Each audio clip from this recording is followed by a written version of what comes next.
Assalamualaikum warahmatullahi wabarakatuh. Alhamdulillah. Pada pagi ini kita teruskan lagi dengan perbincangan kita berkaitan dengan mata pelajaran sirah. InsyaAllah pada hari ini kita akan bincangkan berkaitan dengan Sayyidina Umar Al-Khattab radhiyallahu anhu. Sebelum Malim teruskan pelajaran kita pada pagi ini, Suka Malim nak sebutkan bahawa nota yang Malim sediakan adalah berdasarkan kepada nota padat UPKK. Nota padat UPKK. InsyaAllah kita mulakan jangan kita berkaitan dengan Sayyidina Umar Al-Khattab radhiyallahu anhu. Pertamanya kita lihat ataupun kita teliti berkaitan dengan latar belakang Sayyidina Umar Al-Khattab radhiyallahu anhu. Jadi nama penuhnya ialah Umar Al-Khattab bin Nufail bin Abdul Uzza. Ibunya pula bernama Hantamah binti Hashim. Dilahirkan di Makkah pada tahun 584 Masihi, 13 tahun selepas kelahiran Rasulullah sallallahu alaihi wasallam.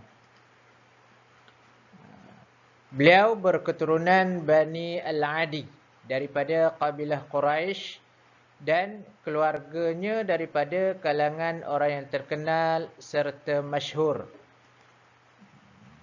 Dan beliau juga merupakan sahabat Rasulullah sallallahu alaihi wasallam dan bapa mertua setelah baginda Rasulullah mengahwini putrinya, iaitu putri Sayyidina Umar, iaitu Sayyidatina Hafsah binti Umar.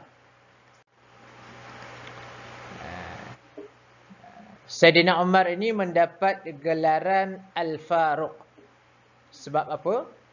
Sebab membawa umat Islam bersembahyang secara terbuka pertama kali di hadapan Kaabah dan berjaya mengawal daripada gangguan kafir Quraisy. Dan telah wafat pada bulan Zulhijjah pada tahun 23 Hijrah ketika berumur 63 tahun. Di kewafatan Sayyidina Umar Al-Khattab ini adalah kerana ditikam oleh seorang Majusi berbangsa Parsi, iaitu namanya ialah Abu Lu'lu'ah, ketika sedang salat subuh di Masjid An-Nabawi. Sebelum memeluk Islam, Sayyidina Umar adalah merupakan penentang Islam yang tegar dan sangat digeruni. Tegar ni maksudnya kuat, amat kuat menentang Islam. Itu maksudnya penentang Islam yang tegar.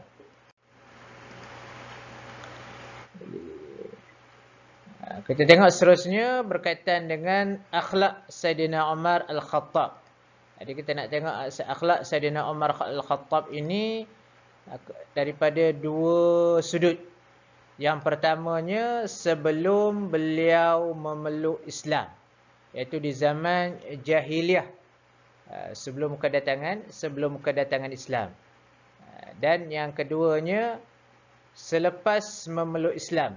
Dua perkara ini kita akan tengok bagaimana akhlak Sayyidina Umar Al-Khattab sebelum Islam dan selepas memeluk Islam.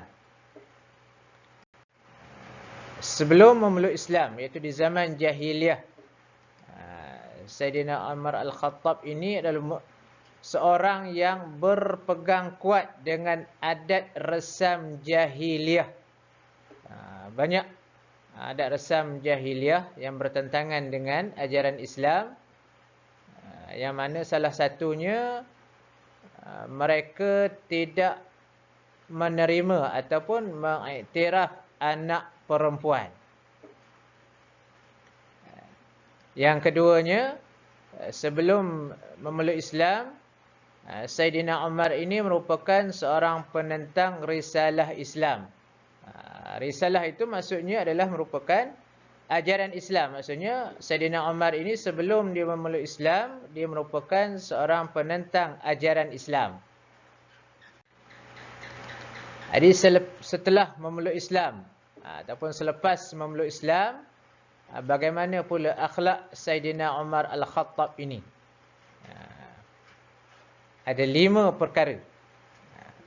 Ada 5 akhlak Saidina Umar Al-Khattab selepas memeluk Islam. Pertamanya, menjadi contoh kepada umat Islam dengan keprihatinannya mengurus dan memelihara dirinya. Jadi Saidina Umar ini menjadi contoh kepada seluruh umat Islam, sahabat-sahabat yang lain, bagaimana beliau mengurus dan memelihara dirinya. Yang kedua, mempunyai pemikiran yang kreatif dan terbuka serta berpandangan jauh.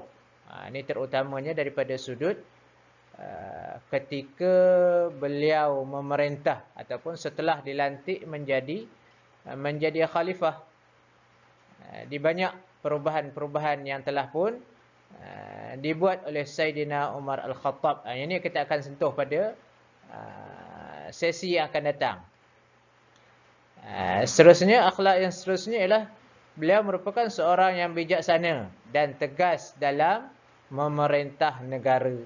Ini sifat seorang pemimpin. Dalam memerintah negara perlulah bijaksana dan perlu ada ketegasan. Seterusnya, keempat, Saidina Umar Al-Khattab ini seorang yang perkasa. Itu kuat. Dan berani dengan mengisytiharkan pengislamannya di khalayak ramai. Kita tahu bahawa setelah Saidina Abu Bakar ini, Saidina Umar Al-Khattab memeluk Islam, dia telah pun berdiri di hadapan pembesar-pembesar Quraisy menyatakan tentang keislamannya, menyatakan tentang bahawa dirinya telah pun memeluk Islam. Jadi pembesar-pembesar Quraisy tak berani pun nak melawan ataupun dengan apa yang diperkatakan oleh Saidina Umar ini tadi. Yang terakhirnya, akhlak Saidina Umar bersifat adil dalam bertindak dan mentadbir negara. Ini juga salah satu sifat pemimpin. Tak kiralah dia memimpin di peringkat mana pun, perlu kepada keadilan.